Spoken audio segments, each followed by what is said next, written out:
Satanás, o grito dele já está no limite, a macumba já está no limite, a perseguição já está no limite, a montanha é morta, não tem para onde expandir. Mas essa fé pequenininha, se você for fiel a ela, se você continuar olhando para ela, se você continuar se movendo, ela vai prosperar.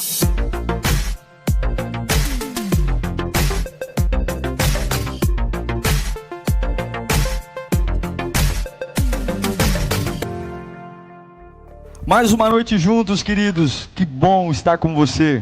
Espero que você esteja bem em sua casa, sua fé. E como é bom ouvir a palavra de Deus. Nós vamos abordar hoje um tema que eu considero extremamente importante. Proporção. Grandes problemas, nós procuramos uma grande fé.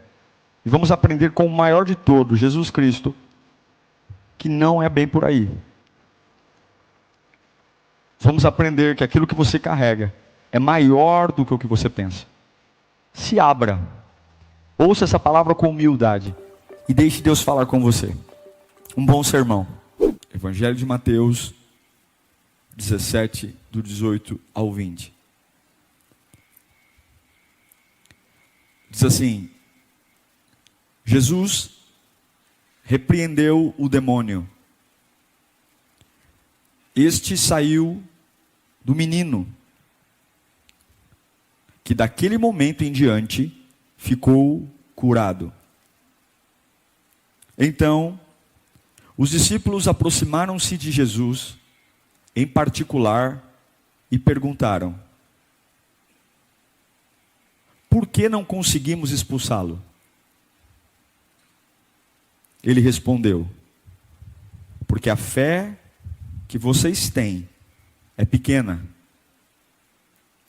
Eu asseguro que se vocês tiverem fé do tamanho de um grão de mostarda, poderão dizer a esse monte: vá daqui para lá, e ele irá.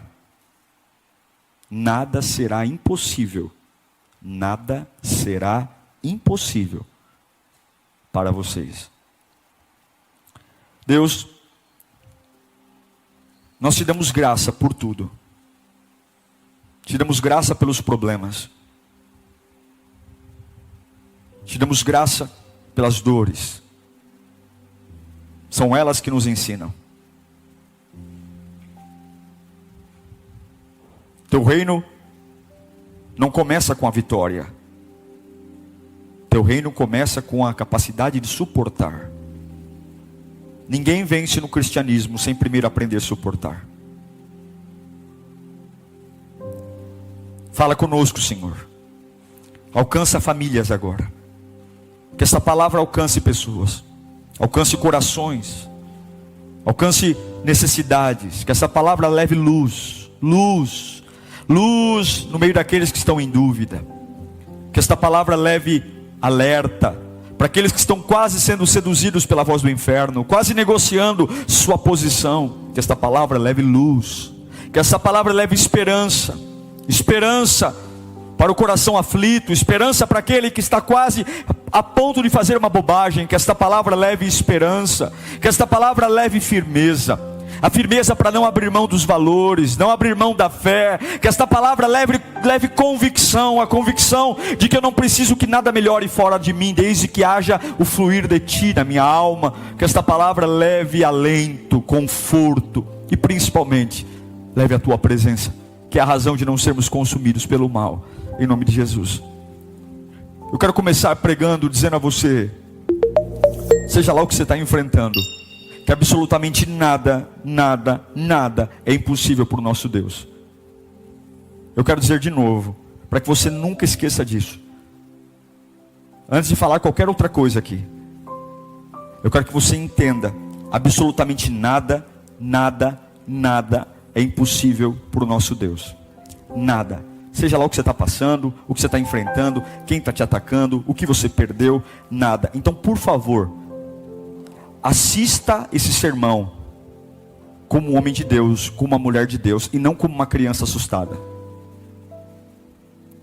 Porque nada, absolutamente nada, é impossível para o Deus que você vai ouvir pregar agora, que não sou eu só sou o cocô do cavalo do bandido.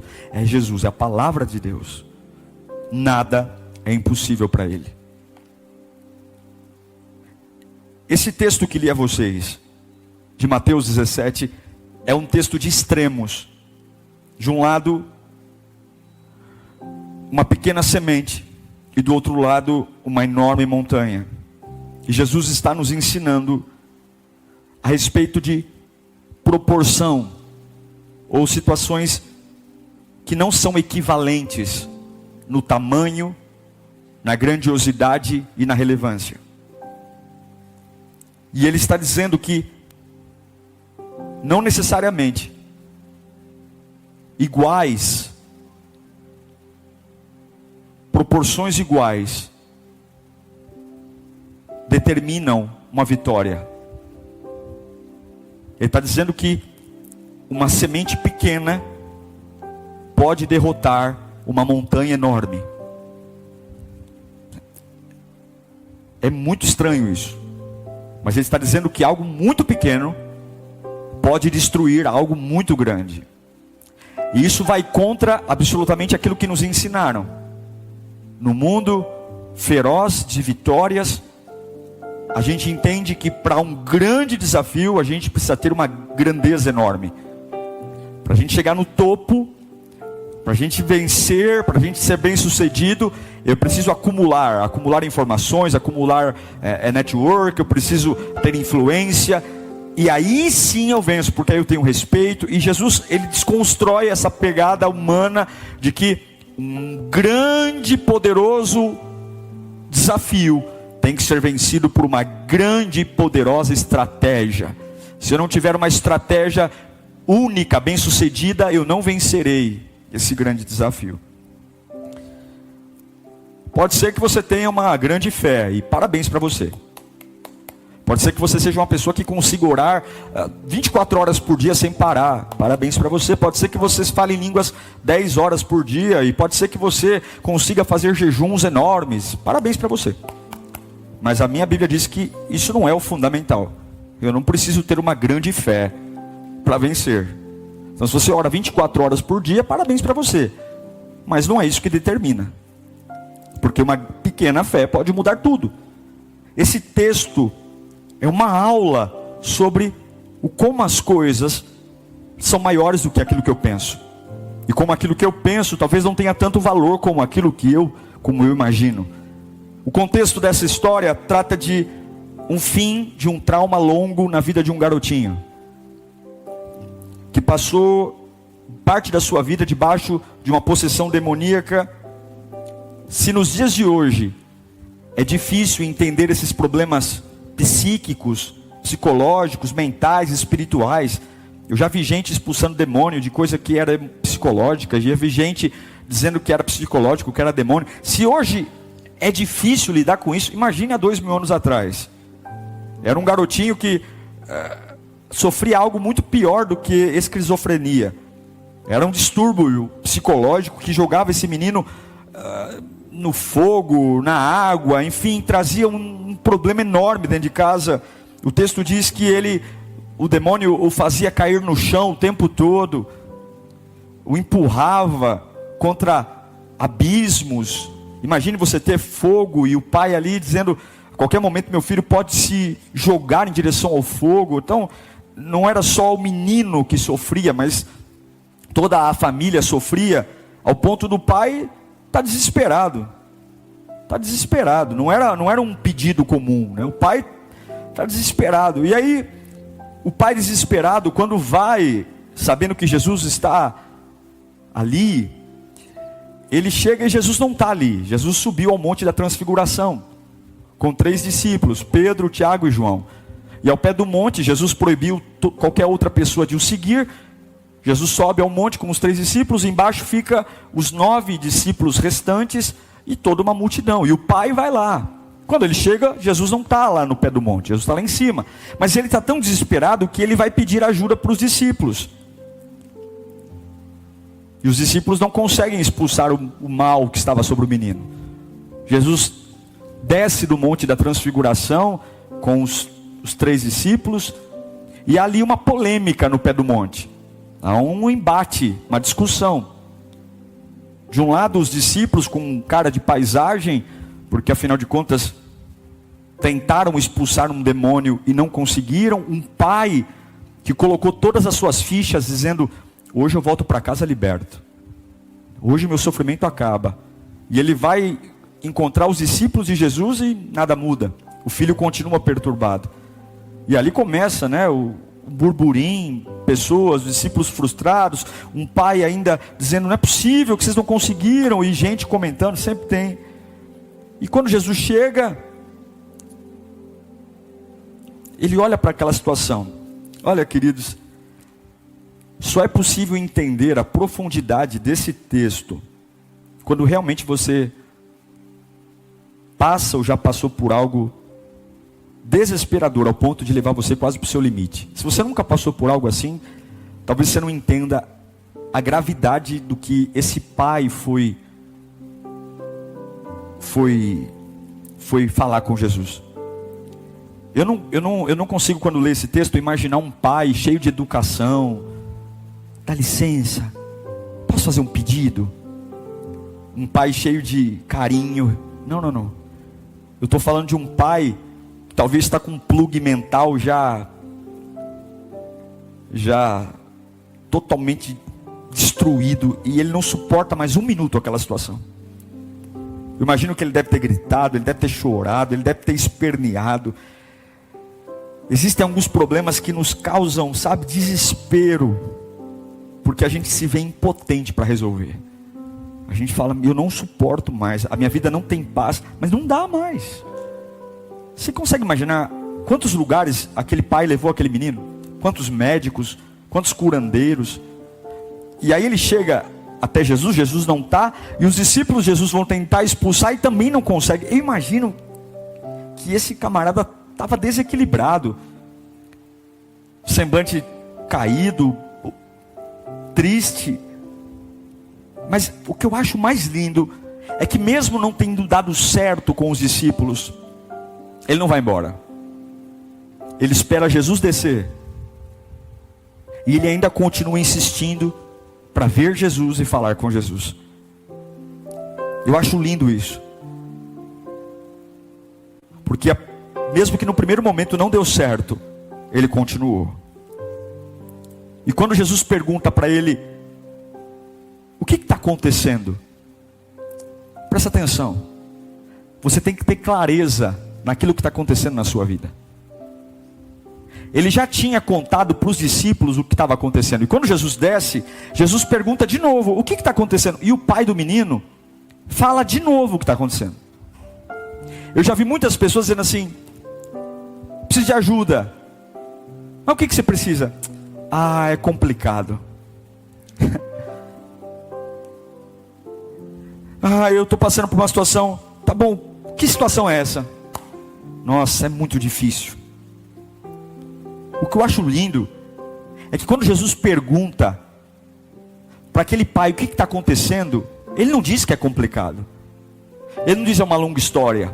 Ele fala: o que está acontecendo é que o meu filho é perturbado, o demônio está sobre ele e eu não aguento mais viver sobre isso. Se você quer viver um milagre na sua vida, e eu abro aspas nessa palavra porque o tema não é sobre isso, tem a capacidade de dizer claramente o que está acontecendo, sem ficar dando ar de complexo. Porque se o teu Deus pode fazer tudo, não queira dar drama dizendo é complicado. É complicado para quem? É para você, não para ele. É difícil para você, não para ele. Eu já vi muito crente, na hora da oração, na hora de reclamar, reclama detalhadamente, mas na hora de pedir, na hora de apresentar, na hora de pôr o rosto no pó, na hora de travar a batalha, a pessoa é preguiçoso e resume tudo o que está acontecendo como é complicado. É complexo, é difícil, é traumático. Que traumático? Diga o que é. Diga o que está acontecendo. Se Jesus está perguntando o que está acontecendo, diga para ele. E Jesus vai lá e cura o menino. Curou. O pai disse o que está acontecendo. Jesus impõe as mãos. Acabou o problema. Acabou. O menino está curado. O pai está feliz.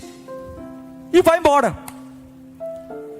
Só que aí acontece uma outra situação. Os 9 discípulos que estavam lá no pé da montanha, quando o pai do menino chegou, e eles não conseguiram expulsar, eles começaram a coçar a cabeça e dizer: o que aconteceu? E é sobre isso que eu quero gastar um tempinho com você aqui agora, porque é maior do que você pensa. Os 9 discípulos estão desconcertados, porque eles veem Jesus expulsar o demônio de um garoto, mudar a história de uma família, ir embora, mas eles tentaram fazer a mesma coisa que Jesus, sendo discípulos de Jesus, e não conseguiram. E a Bíblia diz que eles chamam Jesus no privado, chamam Jesus no canto, e isso é muito bonito, porque mais importante do que errar é descobrir por que eu erro. Mais importante do que cair é ter uma clareza do porquê eu caí. Mais importante do que quebrar é entender por que eu quebrei. E talvez eu poderia gastar o tempo do meu sermão aqui esculhambando os 9 discípulos, dizendo que eles são fracos, que eles não têm fé. Mas eu não posso esculhambar os 9 discípulos, sendo que eles, diferente de muitos de nós, eles não jogaram para baixo do tapete o erro, mas eles foram até Jesus dizendo: ei Jesus, o Senhor pode nos explicar por que nós oramos, por que nós confessamos o teu nome e o demônio não foi embora? Eu acho isso bonito. Eles vão perguntar para Jesus: o Senhor pode me explicar por que a minha fé não funcionou? Por que eu orei, fiz como o Senhor ensinou e não aconteceu nada? Como é bonito quando a gente admite que fracassou. Como é bonito quando a gente olha no espelho e fala: olha, eu fracassei, eu quebrei mesmo, eu fiz bobagem, não deu certo, não aconteceu como eu queria. Mas agora, porque isso não é conveniente para o ser humano não tem dificuldade de olhar para o fracasso.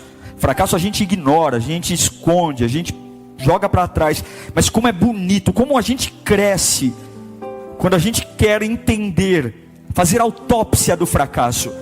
Não é apenas ignorar o fracasso, mas é ir até Cristo e dizer: Senhor, vamos lá, me ajuda aqui, senta aqui comigo, deixa eu entender por que eu não tive força suficiente, deixa eu entender por que eu orei e não deu certo, deixa eu entender por que eu desisti, deixa eu entender por que eu parei de orar, eu quero entender por que a minha fé foi fajuta, eu quero entender por que naquele dia eu agi daquela forma, eu estava irreconhecível, por que naquele dia eu falei tanta bobagem. Senhor, eu quero entender. Eu quero entender o real motivo que me fez falhar. E eu acho lindo esses 9 discípulos se interessando pela falha, querendo saber: Jesus, por que eu não fui capaz de vencer? Você já parou para perguntar para Cristo as suas últimas derrotas? E todos nós temos. Já parou para fazer uma oração, dizer: Espírito Santo, por que eu não fui capaz de vencer? Por que dá sempre errado comigo, Senhor? Por quê? Por que quando eu acho que vai, não vai? Por quê? Por que eu sempre estou nesse ciclo de alto e baixo? Estações mudando tudo em mim. Quando nós falharmos, se a gente entender que um erro nunca será capital, um erro nunca definirá a nossa vida para sempre, a gente começa a entender que a gente pode lidar com a falha sem peso. Quando nós entendemos que falhar não é o fim do mundo, e que quando nós podemos tratar nossas falhas com leveza diante de Deus. Eu repito para você, o maior problema dos 9 discípulos não foi não ter expulsado o demônio, não foi isso. Jesus foi lá e expulsou depois. Mas o maior problema era não descobrir o motivo pelo qual eles não conseguiram expulsar o demônio. Uma das coisas que eu aprendi ao longo da minha vida cristã é que você pode ter muita paixão, sabe? Você pode ter paixão para fazer muita coisa na igreja. Você pode ter paixão de servir, ler a Bíblia. Eu já vi muito novo convertido, sabe? Aquele calor, aquele desejo. Você pode ter muita paixão, mas nem sempre a nossa paixão nos livra do caos. Você pode ser um crente muito dedicado, sabe? Mas nem sempre a sua dedicação vai te livrar do caos. Você pode ser uma pessoa muito comprometida, responsável, mas nem sempre. Os discípulos fizeram tudo certo e ainda assim falharam. Veja, eles não falharam por preguiça. Eles não falharam por indiferença, passividade. Não, eles olharam para o menino que sofria e eles tiveram empatia, eles foram orar, eles foram fazer a parte deles, eles colocaram todo o esforço, mas ainda assim eles não conseguiram. E eu quero que você saiba que tem momentos que você vai fazer tudo para dar certo e não vai dar certo. Tem momentos que você vai falar, cumprir a cartilha à risca, dei tudo de mim, mas ainda assim você vai falhar.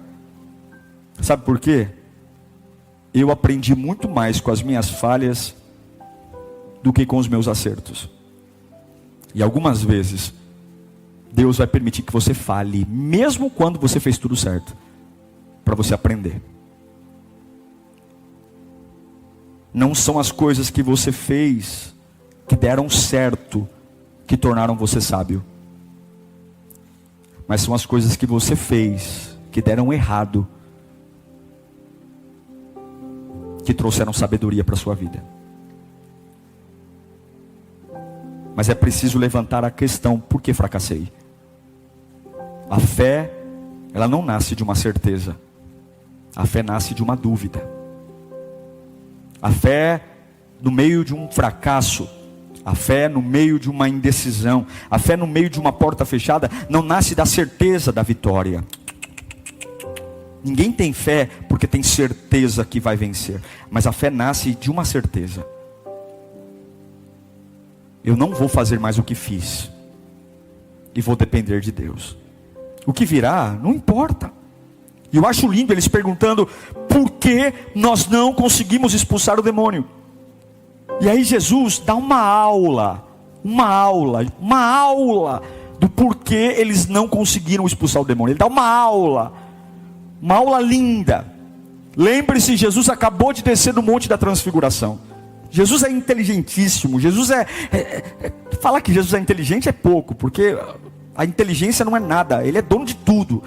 Mas Jesus acabou de descer de uma montanha e agora ele cura o menino, liberta, e há um alvoroço. Os discípulos chamam ele do canto e falam: eu vou ensinar vocês. Por quê? Por que vocês não conseguiram vencer? Vou ensinar vocês. Por que vocês falharam? E aí ele acabou de descer da montanha, tem uma montanha na frente deles, tem um monte. E aí Jesus, de um lado olha para a montanha, que todo mundo vê, e do outro lado ele lembra da menor de todas as sementes, a semente do grão de mostarda. É uma semente tão pequena, que se você não tomar cuidado, ela pode escapar entre os dedos, pode cair. Jesus coloca do lado algo tão gigantesco como uma montanha, imponente, grandioso, capaz de esconder até a vista que está atrás dela. E do outro lado ele coloca algo tão pequenininho, que entre as fissuras do meu dedo, se eu não tomar muito cuidado, ela pode cair e eu perder. E ele diz: se você tiver uma fé do tamanho de um grão de mostarda, uma fé pequenininha, que pode escapar entre as fissuras do dedo, você pode olhar para algo grandioso, imponente, e dizer para esse algo grandioso: desapareça. E sabe o que é o mais louco? Se você acreditar, vai desaparecer. Meu Deus, é algo revolucionário. É algo revolucionário. Ele acabou de descer da montanha e ele está ensinando o porquê não deu certo.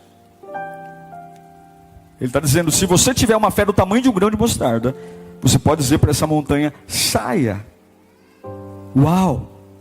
Eles estão vendo uma montanha. Eles estão de cara para uma montanha. Jesus está explicando, está mostrando. Está vendo isso aqui, ó? Está bem na cara de vocês. Se vocês tiverem uma fé tão pequenininha que até escorra pelas rachaduras dos dedos, entre os dedos, vocês podem olhar para algo grandioso e dizer: sai da frente. E o mais impressionante, vai sair. Uma fé pequenininha pode mudar uma paisagem. Uma fé pequenininha pode mudar um cenário, uma vista. Até ontem tinha algo na minha frente, hoje não tem mais.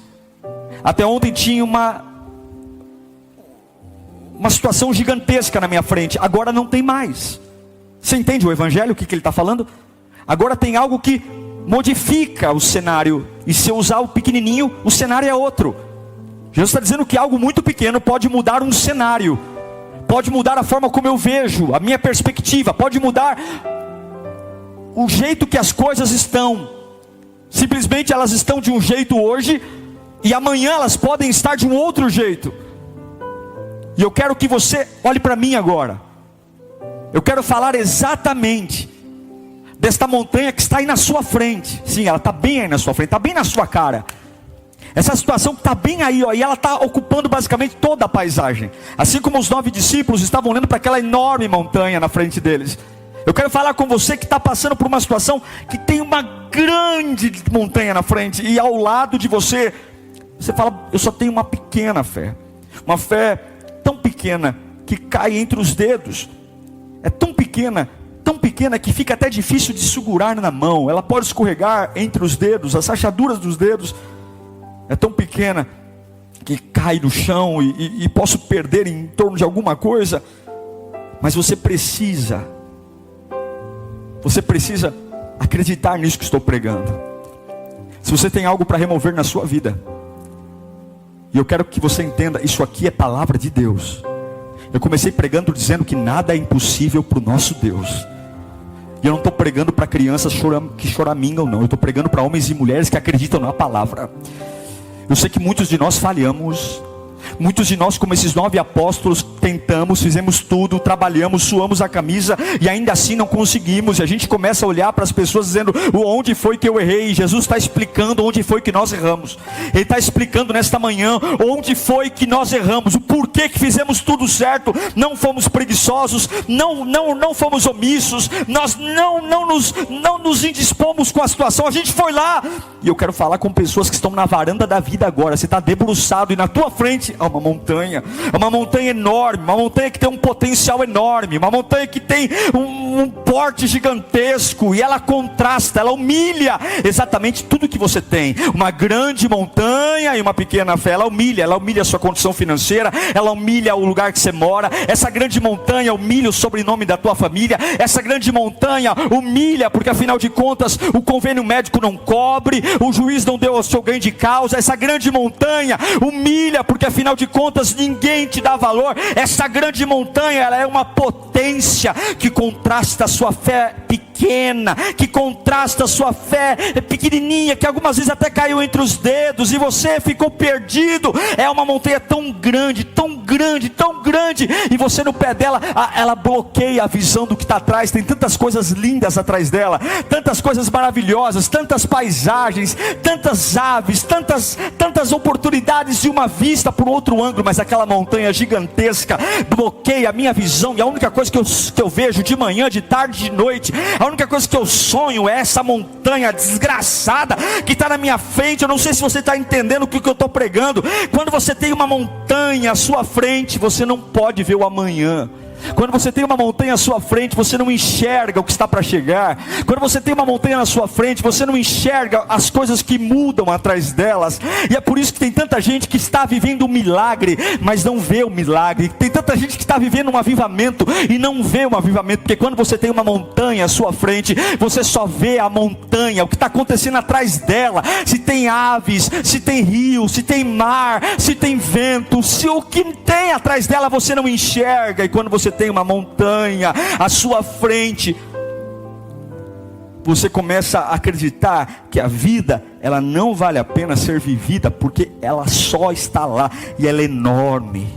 E Jesus está olhando para 9 discípulos e dizendo: está vendo isso aqui, ó, que é enorme, que está na frente de vocês, imponente, grandioso, que é muito maior que vocês, que é muito maior do que a experiência de vocês, que é muito maior do que a inteligência, que o dinheiro, que o apoio. Está vendo isso que é muito maior? Está vendo? É tão poderoso, é tão imponente, as pessoas logo percebem ela. Você não precisa, aleluia, Você não precisa de algo desse tamanho para gerar um milagre. Você não precisa de algo desse tamanho. Talvez você tenha um problema dizendo: pastor, meu problema é grande, ele ocupa toda a vista da minha vida. Ele é tão grande, tão grande, tão grande, que eu não consigo ver nada além dele. Eu não sei o que acontece atrás. Eu não consigo esperar uma manhã melhor. Eu não consigo esperar algo diferente, porque essa montanha é tão grande. E aí você está dizendo: eu estou orando, eu estou jejuando, eu estou fazendo campanha. Em outras palavras, o que você está falando, eu estou tentando procurar uma fé mais ou menos proporcional a esse problemão que eu estou enfrentando. Eu estou tentando, pastor, eu estou fazendo um jejum, eu estou sem comer há 20 dias, eu estou me consagrando de manhã, de tarde, de noite. Porque, em outras palavras, o que você está dizendo? Eu estou tentando fazer uma fé, minha fé ficar maior, para ver se pelo menos ela fica parecida com a montanha. E Jesus está dizendo: não precisa ser proporcional, não precisa ser equivalente, porque Deus não pesa como o diabo pesa. Deus não mede como você mede. Deus não faz como você faz. Deus não transforma como você transforma. Deus não age como o homem age. Deus não faz como os cientistas fazem. Deus não cura como o homem cura. Deus não liberta como o homem liberta. Deus não transforma como o homem transforma. E eu sei que desde o dia que nascemos foi colocada na nossa cabeça grandes proporções. Grandes empresários estudam em grandes universidades. Grandes homens vêm de grandes famílias. Grandes milagres vêm de grandes orações. Grandes curas vêm de grandes hospitais. Grandes avivamentos vêm de grandes conferências. De um lado a grande montanha, e do outro lado a grande ferramenta, o grande poder, a grande oração, a grande conta bancária, o grande advogado, o grande juiz, o grande apoio. E Jesus vem dar um tapa na nossa cara dizendo: tonto, quando foi que eu te disse que para destruir uma montanha você precisa ter uma fé do tamanho de uma montanha? Você precisa orar como uma montanha, você precisa crer como uma montanha. Se você tiver uma fé tão pequena que cai entre os dedos, você vai olhar para uma montanha maior que você, mais poderosa que você, e você acredite no que eu vou dizer, e essa montanha vai desaparecer.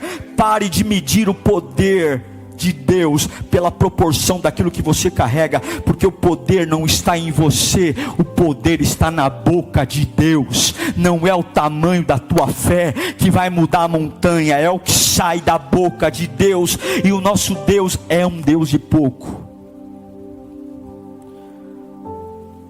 O nosso Deus é um Deus de pouco. Eu estou pregando isso por conta da montanha que está à sua frente. O nosso Deus não é um Deus de grandes coisas.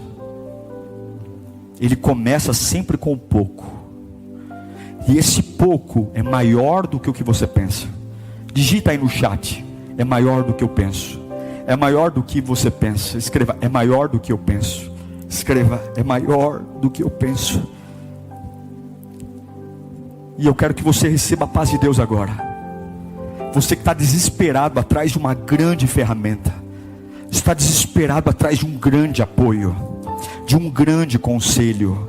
Você que está desesperado atrás de uma grande sacada, uma grande oportunidade, um grande insight. Você que está atrás de uma grande situação, porque a dívida é grande, porque a pressão é grande, e aí você entrou nesse mundo corporativo.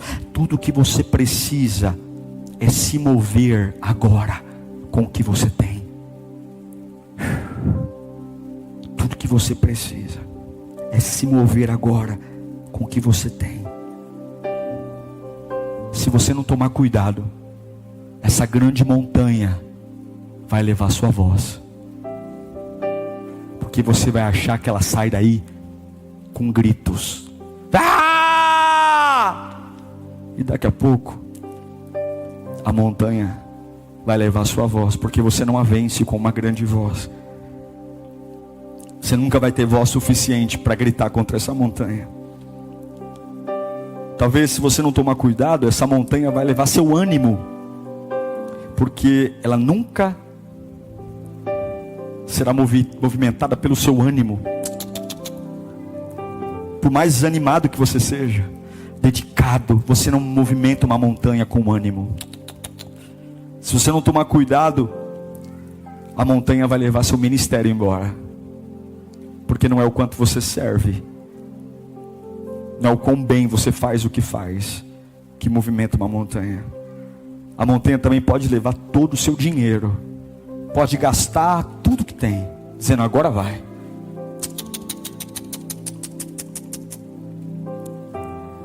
Não é com dinheiro.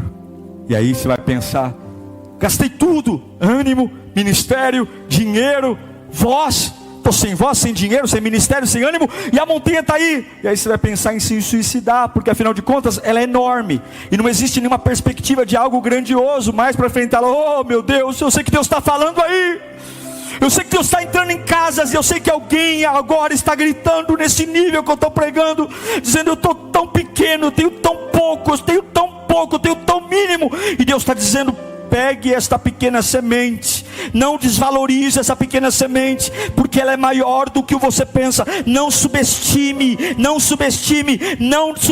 não olhe para a montanha e queira apresentar algo que você não é. Não olhe para a montanha e queira fazer algo que você não está preparado. Não, porque existe uma diferença. Quando você olha para uma montanha grandiosa, quando você olha para uma montanha imponente, há um fato sobre a montanha que você não pode esquecer. A montanha está no limite dela. A montanha ela já cresceu no máximo, ela não cresce mais do que aquilo. A montanha é morta, sim ela é grande, sim ela é imponente, sim ela é volumosa, sim ela marca um território, ela marca uma paisagem, mas a montanha está no limite. Agora entenda, a semente ela é minúscula, a semente é pequena, a semente ela é menor, ela pode cair entre os dedos. Mas a semente, diferente da montanha que está morta e não tem mais para onde crescer e expandir, a semente ela é pequenininha, mas a semente tem algo dentro dela. Ela ainda pode crescer, ela ainda pode produzir, ela pode crescer, e aquela semente pequena, ela pode gerar outras milhares de sementes. A montanha não gera outras milhares de montanhas, mas aquela semente pode gerar outras milhares de sementes, e daquelas milhares de sementes geradas, ela pode gerar outras milhares e milhões, e de repente um campo inteiro pode se transformar num campo de hortaliças. Eu quero que você entenda, há um poder ilimitado numa semente de mostarda, há um poder ilimitado de reproduzir tantas outras milhares de sementes, e fazer um campo todo seco se transformar num campo todo fertilizado por sementes de mostardas. Se você está impressionado com uma montanha, se você está impressionado com um câncer, se você está impressionado com uma dívida, eu quero dizer para você que toda montanha é morta, ela já está no auge, ela não multiplica, ela não cresce, ela é imponente, ela assusta, mas ela já está no máximo. Mas essa pequena semente, que talvez você está desprezando, jogando ela para o canto, dizendo que Deus não te ajuda, porque você precisava de uma fé do tamanho de uma montanha. Deus está dizendo, tolo, a montanha não pode mais crescer, mas a semente pode. Tolo, a montanha está morta, mas a semente está viva. Tolo, não ligue para aquilo que é desproporcional, ligue para aquilo que pode se transformar, para aquilo que pode gerar. E esse campo que está devastado pelo medo, esse campo que está devastado pela dor, a dor não pode fazer mais nada, tudo que ela tinha para fazer ela já fez. O medo não pode fazer mais nada, tudo que ele tinha para fazer ele já fez. O caos já destruiu, a dor já destruiu, mas isso que eu coloquei em você ainda tem um potencial. Isso que eu coloquei em você ainda pode multiplicar inúmeras vezes. Isso que eu coloquei em você pode multiplicar milhares e milhões e milhares. Eu estou impressionado com o tamanho das coisas que Jesus compara. É impressionante observar como Jesus diz, uma pequena semente, uma grande montanha, e mais impressionante ainda é dizer que a pequena semente arrebenta a montanha. Eu não sei se você está entendendo o que eu estou pregando aqui, mas Jesus está te ensinando que você não precisa ter algo proporcional. Sabe por que os 9 discípulos falharam? Porque talvez para enfrentar um grande demônio, para enfrentar um demônio que jogava aquela criança no fogo, na água, eles queriam uma oração grande, eles queriam fazer uma oração raivosa, uma oração barulhenta. Talvez eles foram forçados a orar para impressionar, orar para fazer uma autoridade que não tinham. Se eles tivessem orado como Jesus ensinou, se eles tivessem apenas se movido na simplicidade, crendo e não se espantado com o tamanho da montanha, de ver um garoto endemoniado e querer no meio de um desafio fazer uma coisa que eles não conhecem, ser grandes, eles teriam tido êxito. E é isso que Jesus está ensinando. Não importa se o diabo está raivoso, espumando pela boca, contando histórias aterrorizantes, a fé não é sobre ser grande, mas fé é sobre entender a percepção do pequeno. Fé não trata de grandeza, mas fé é a percepção do quanto as coisas pequenas, aquela oração que eu faço pela manhã, aquela canção que eu canto num dia sombrio, a minha fidelidade a Deus numa estação sombria. Fé não é sobre ser grande, mas fé é sobre perceber as pequenas sementes que eu tenho. E quando eu vejo claramente uma montanha, os meus olhos não estão voltados para a montanha.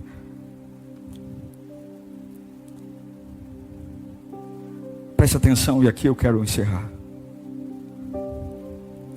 Tudo que a gente vê é a montanha, porque os meus olhos estão projetados para fora. Todos vocês me veem aqui, eu não vejo vocês. E a gente acorda e os nossos olhos estão projetados para onde? Para a montanha. E a não ser que você vá até um espelho, talvez você não perceba o que você tem. A nossa pequena fé, talvez ela não é valiosa porque a gente não acredita que Deus pode fazer algo, desculpa a expressão, estúpido. Porque se eu contar para alguém que uma pequena semente muda uma montanha de lugar, a pessoa vai dizer, isso é uma estupidez. E talvez você precisa de um milagre estúpido nessa manhã. Uma coisa tão estúpida, tão improvável, tão nada a ver como uma semente tirar uma montanha do lugar. E como você não se vê, talvez você só imagina quem você é pelo relatório que as pessoas fazem de você. Porque as pessoas veem você, elas observam você, e elas dizem, você não pode, você é fraco, sua fé é uma porcaria. A gente foi treinado pelo poder da equivalência. O tamanho da montanha diz o quanto que eu preciso crescer. O tamanho da montanha diz o quanto eu preciso desenvolver. E Jesus está dizendo, eu sei que parece estúpido uma semente movimentar uma montanha, mas é assim que o meu reino funciona. É essa sensação de estupidez, parece uma estupidez, parece uma loucura, como 1 Coríntios 1:27. Mas Deus escolheu as coisas loucas do mundo para envergonhar os sábios, e escolheu as coisas fracas do mundo para envergonhar as fortes. Diga para sua família, diga assim, vai ser estúpido aqui na nossa casa. Pode dizer, diga, vai ser estúpido, vai ser improvável. Ei mulher, diga para o seu marido, vai ser louco o que Deus vai fazer. Pode dizer, diga para os seus filhos, ó, a sua formação acadêmica vai ser algo louco. Eu sei quanto eu ganho, eu sei onde nós moramos, mas eu creio que vai ser algo estúpido. As pessoas vão dizer, é estupidez você pensar nisso. Meus filhos vão chegar em lugares que para todo mundo é um lugar louco, estúpido. Meus filhos vão chegar lá. Meu ministério, minha saúde, Deus vai te tirar daí. Faça sentido ou não, acredite, vai parecer loucura. Não vai somar, não vai ser proporcional, não vai ser equivalente. É o menino Davi contra o gigante Golias. É a semente de mostarda contra a montanha. É o seu pouco contra o muito do inferno. É a sua fé fajuta contra toda a macumbaria, perseguição. E aí você vai apenas se mover com o pouco, porque a resposta de Jesus é um pouco. Um pouco de fé. Se você tiver uma fé do tamanho, um pouco de fé. Se os seus olhos estiverem projetados não para a montanha, mas para o pouco, é impossível segurar algumas vezes, são pequenininhas, mas Deus está dizendo, eu sou um Deus de pouco. O seu milagre vai sair do pouco. É como o menino Jesus que cabe no ventre de uma mulher que está numa estrebaria, numa manjedoura.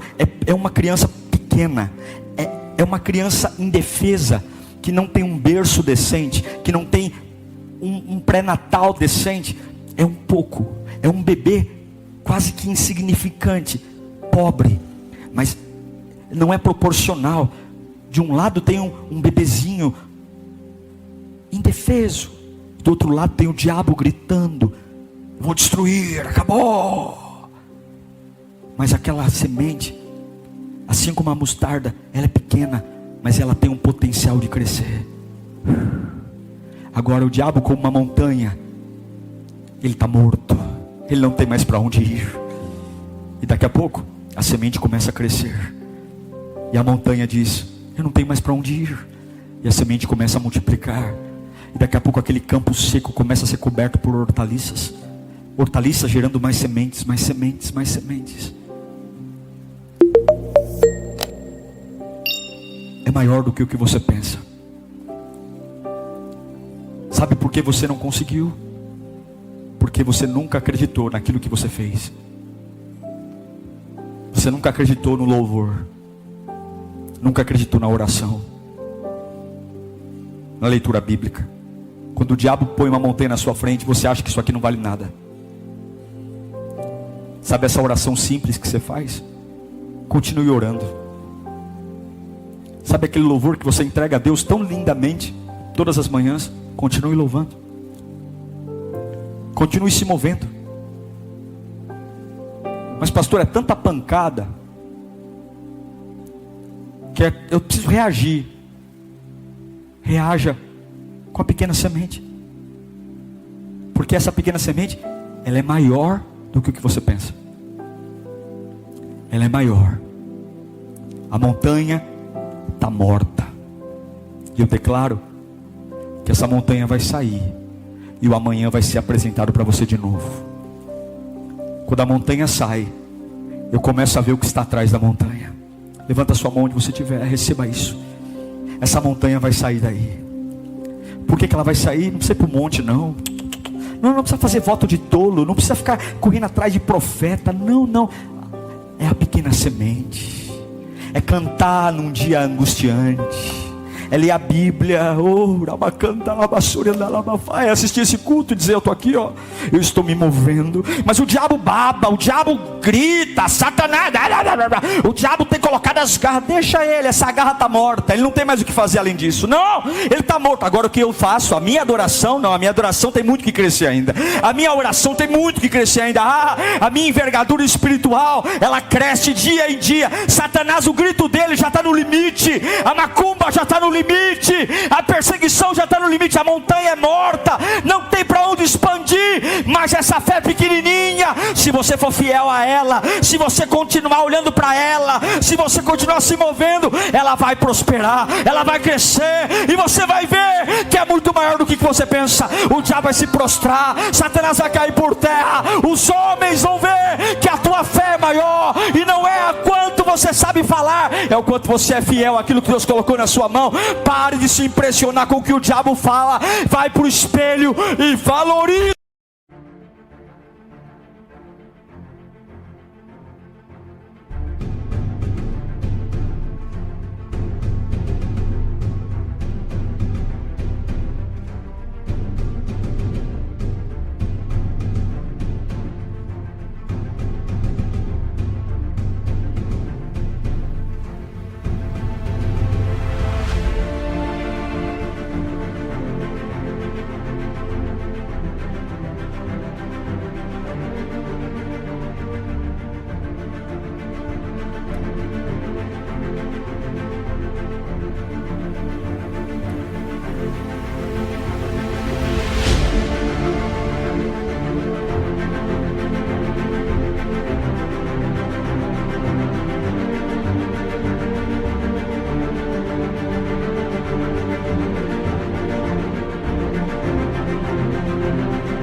maior do que o que você pensa. Começa a dar glória a Deus, porque esse glória a Deus é maior do que o que você pensa. Vai lá, Lírio. Glória, glória, glória. Esse glória é maior do que o que você pensa. Vai lá. Glória, glória, glória. Esse glória é maior do que o que você pensa. Esse glória gera milagres mais do que você pensa. Começa a dizer aleluia, aleluia, aleluia. Esse aleluia é maior do que você pensa. Esse aleluia provoca mais milagres do que você pensa. Mas o diabo grita mais alto. Quem diz que é a voz? Quem diz? Não é gritando não, é usando o que eu tenho. Glória, glória. Esse culto online é maior do que o que você pensa. Oh, essa pregação é maior do que o que você pensa. Leve ela a sério, leve ela a sério. Glória, glória, glória, glória a Deus. Meu desejo é que essa palavra traga para você confiança. Confiança para que você pare de se cobrar para ser grande demais. Não é a grande semente que movimenta a grande montanha, mas é a pequena semente. Pare de se intimidar com o que está acontecendo à sua volta. Creia no poder de Deus.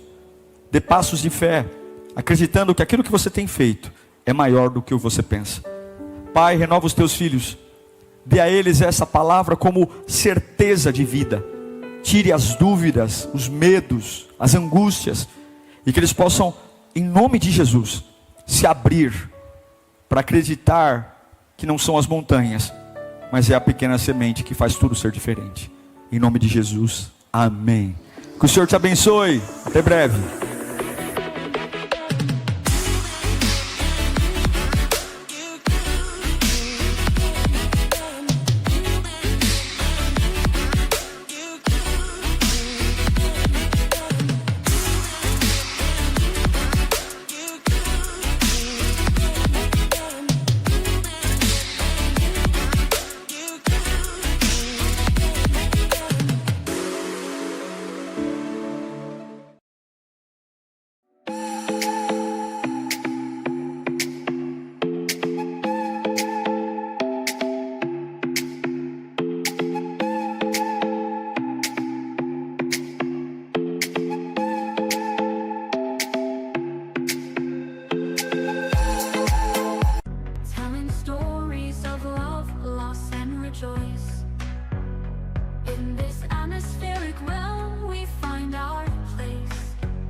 The chill vibes washing over us like a wave.